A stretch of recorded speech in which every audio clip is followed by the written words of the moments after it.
आज मुगल साम्राज्य की स्थापना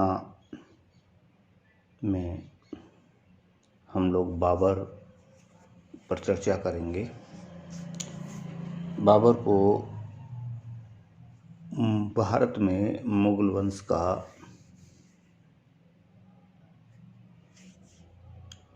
संस्थापक माना गया है।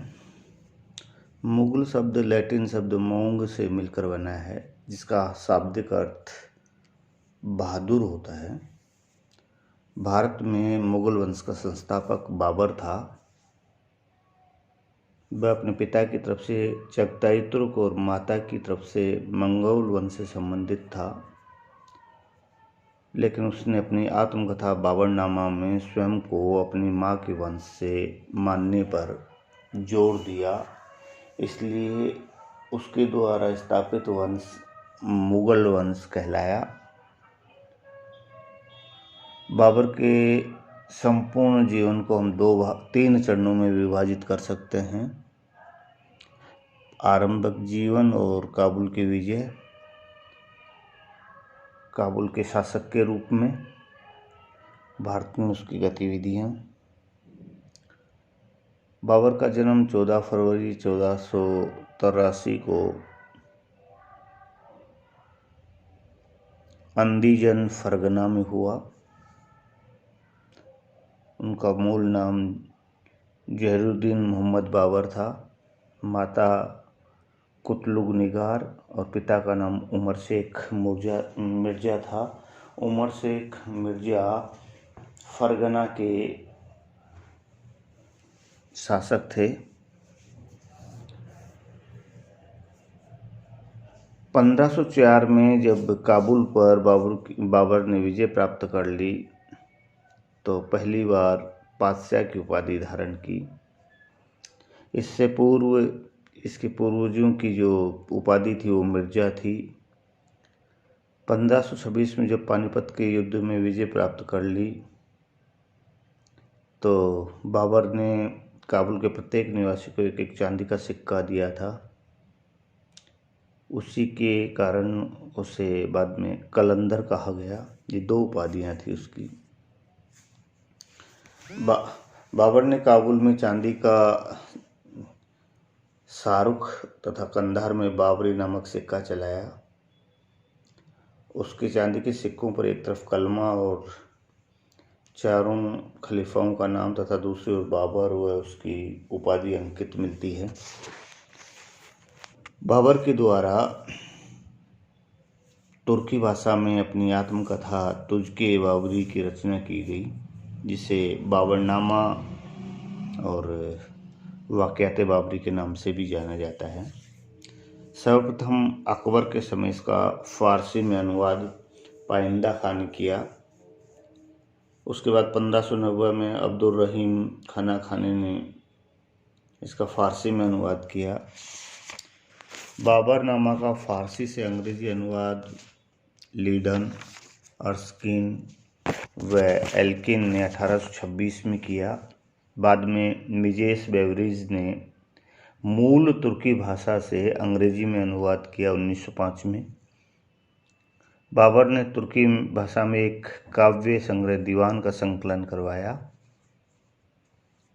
उसने मुबाइन नामक एक पद्य शैली का विकास करवाया। बाबर ने रिसाल ए उसज की रचना की, जिसे खत ए बाबरी भी कहते हैं।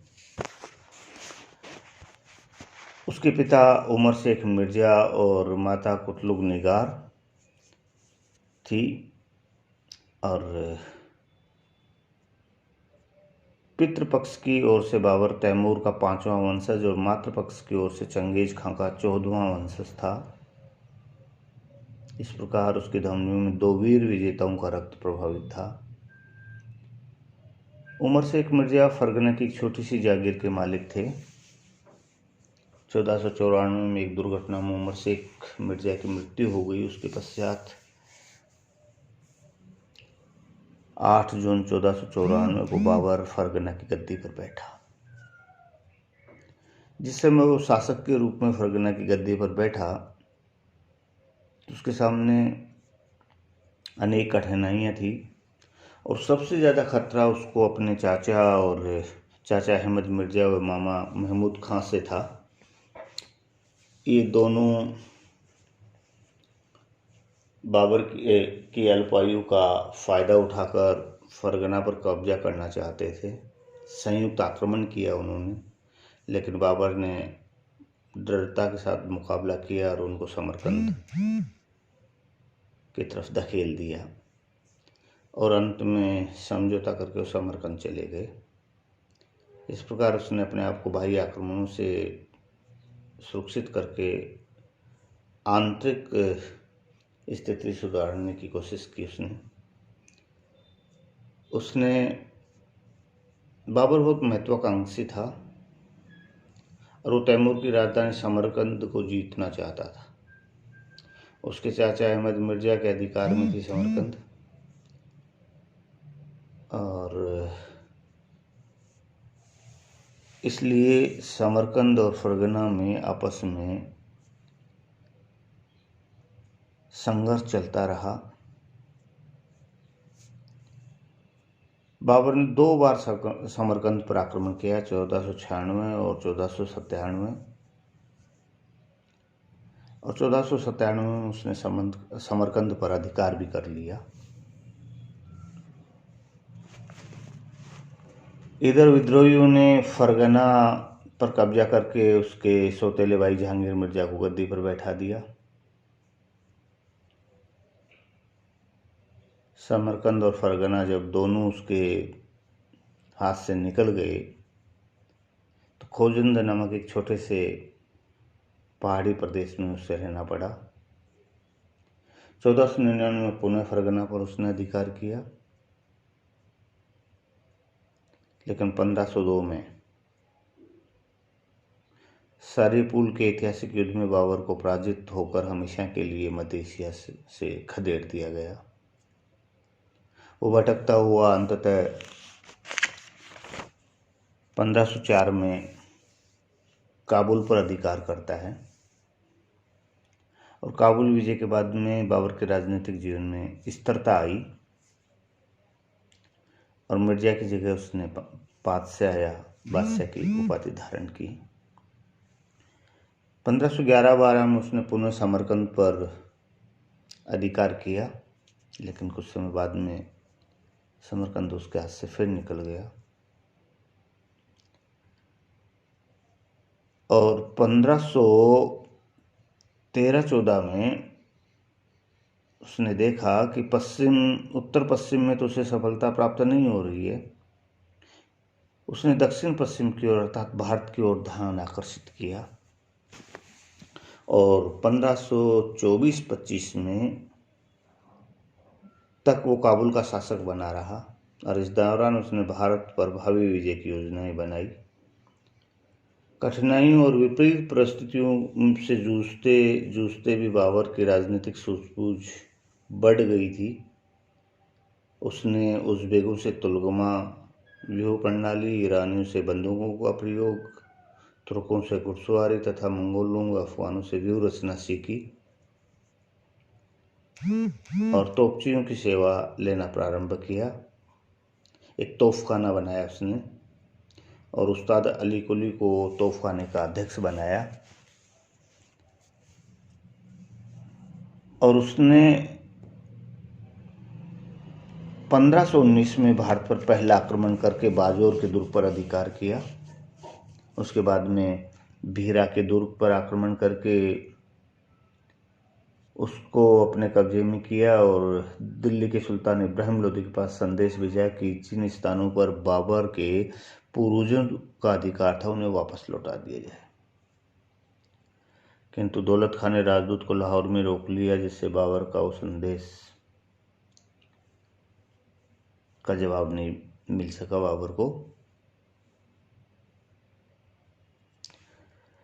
फिर 1599 में पुनः उसने भारत पर आक्रमण किया। 1520 में तीसरा आक्रमण किया। 1524 में चौथी बार उसने भारत के ऊपर आक्रमण किया और 1525 में उसने पुनः ये अंतिम आक्रमण था भारत पर दौलत खां के विरुद्ध आक्रमण किया और 12 अप्रैल 1526 को पानीपत पहुंचा। यहाँ बाबर और दिल्ली सल्तनत के सुल्तान इब्राहिम लोदी के मध्य संघर्ष हुआ और इस युद्ध में तुलगमा पद्धति का प्रयोग किया गया। पहली बार भारत में बड़े स्तर पर तोपों का प्रयोग हुआ और युद्ध का परिणाम ये हुआ कि इब्राहिम लोदी की पराजय हुई, बाबर को विजय हासिल हुई। पानीपत के प्रथम युद्ध में पहली बार बाबर ने तोपखाने व तुलगमा पद्धति का सफलतापूर्वक प्रयोग किया। यहाँ से इसी नवीन युद्ध पद्धति ने भारत में युद्ध का स्वरूप ही बदल दिया। पानीपत की विजय ने बाबर के पैर भारत में जमा दिए और उसने अपने आप को भारत में मुगल साम्राज्य की स्थापना करते हुए अपने आप को बादशाह घोषित किया। दिल्ली में उसके नाम का खुतबा पढ़ा गया। अफगानों की नई और पुरानी आगरा और दिल्ली दोनों ही राजधानियां बाबर के अधीन हो गई। इसके साथ ही लोदियों के संपूर्ण राज्य पर भी उसकी सत्ता स्थापित हो गई। हुमायूं को आगरा में एकत्रित लोदी खजाना भी मिल गया और इस धन से बाबर की आर्थिक कठिनाइयां भी दूर हो गई। इसके बाद में 16 मार्च 1527 को खानवा का युद्ध हुआ। बाबर और महाराणा सांगा, जिसे संग्राम सिंह भी कहा जाता है, उसके मध्य। और खानवा के युद्ध में विजय बाबर को मिली। यहाँ से बाबर के जीवन का एक नया अध्याय आरंभ हुआ। अब उसका घुमक्कड़ और अस्थिर जीवन समाप्त हो गया। पानीपत के युद्ध ने बाबर को भारत में पांव रखने का अवसर दिया। वहीं खानवा के युद्ध ने भारत में उसे स्थिरता प्रदान की। उसकी स्थिति सुदृढ़ हो गई, साथ ही साथ उसके राज्य के खोने का भय भी अब हमेशा के लिए समाप्त हो गया। खानवा के युद्ध में पराजय के साथ साथ राजपूत अफगानों का संयुक्त राष्ट्रीय मोर्चा भी समाप्त हो गया। राजपूतों के हिंदू राज्य स्थापित करने तथा अफगानों के पुनः दिल्ली की गद्दी प्राप्त करने का जो स्वप्न था वो सदा के लिए टूट गया। एक महत्वपूर्ण परिणाम निकला कि बाबर की शक्ति का केंद्र काबुल के स्थान पर अब दिल्ली हो गया। बाबर ने मेवात पर आक्रमण कर उसे अपने अधीनता स्वीकार करने के लिए बाध्य किया। अपनी स्थिति सुदृढ़ करने के बाद बाबर ने अपने सैनिकों व अमीरों को स्वदेश काबुल लौटने की अनुमति प्रदान कर दी तथा हुमायूं को बदस्का का प्रशासन संभालने का आदेश दिया। 29 जनवरी 1528 को चंदेरी का युद्ध हुआ बाबर और मेदिनी राय के बीच में और इसमें भी बाबर को विजय हासिल हुई। 5 मई 1529 को घाघरा का युद्ध हुआ बाबर और अफगानों के मध्य और ये बाबर का अंतिम युद्ध था।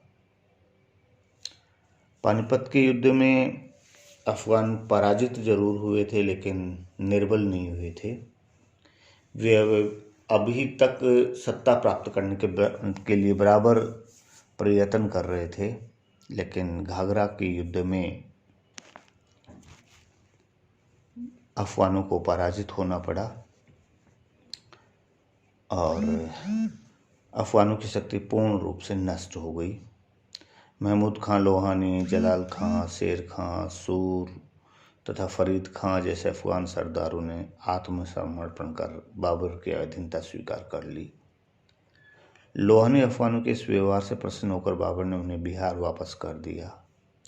उधर बंगाल के शासक नुसरत शाह ने भी बाबर से संधि करना उचित समझा। अतः बाबर और नुसरत शाह में एक संधि हुई, जिसके अनुसार दोनों ने एक दूसरे की राजसत्ता का आदर करने, एक दूसरों के शत्रुओं को शरण नहीं देने का वचन दिया। और 26 दिसंबर 1530 को बाबर की मृत्यु हो गई। मृत्यु के बाद बाबर को आगरा के चारबाग आराम बाग में दफनाया गया, किंतु बाद में शेरशाह के शासनकाल में उसकी अस्थियों को उसकी विधवा पत्नी मुबारक यूसुफजई काबुल ले गई, जहाँ उसे एक उद्यान में दफनाया गया। इस